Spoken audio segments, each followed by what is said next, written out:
Mga kaibigan, ginpasamwak ni President Ferdinand Bongbong Marcos Jr.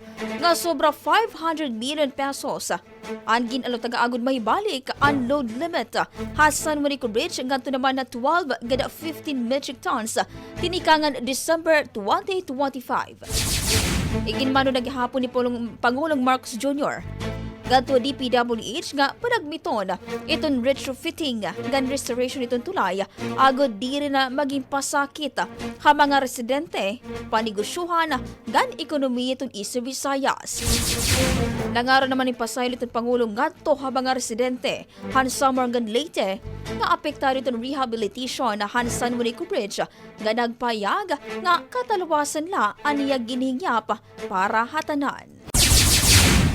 Maglulunsar naman ang Office of Civil Defense sa OCD hinlibre nga Tacloban-EASTERN Summer Roll-On, Roll-Off o RORO yan nga bulan para ha mga cargo trucks nga may ada karga nga essential and perishable products habot nga ito ni San JUANICO Bridge load limit restrictions. Simlakan OCD Eastern Visayas Regional Director Lord Byron Torre Carayon igo upod hagin papatuman gan libre nga trip ha regional capital ngan Bisay Samar ang libre nga RORO trip habot nga itong Tacloban City ngan Giwan Eastern Samar. Hapag kay na naguhulat nila iton pamunuanin pira nga documentary requirements ug sa itong launching iton free Tacloban Eastern Summer trip kundiin plano itong programa nga magkamay-ada hinduha ka biyahe tika nga ha Tacloban City ngan Giwan. Paabot naman ha 30% itong nahuhuman han paghingayan itong Tacloban Legislative Building.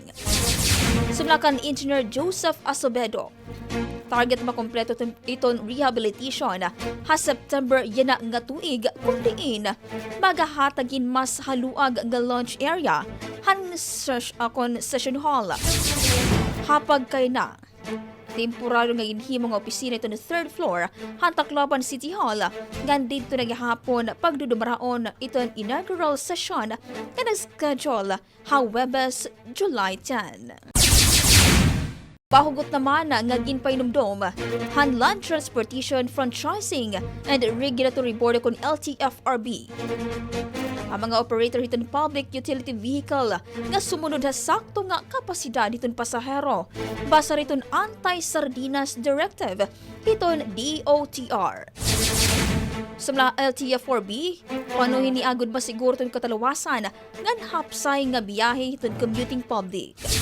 Hamaw nga kamanduan, dapat 32 na daw iton pasahero nga sakay han mga jeepney ngan modern jeep samtang ang mga bus naman pwede umabot ta 50 nga mga pasahero pero bawal ito ni standing ha long trips.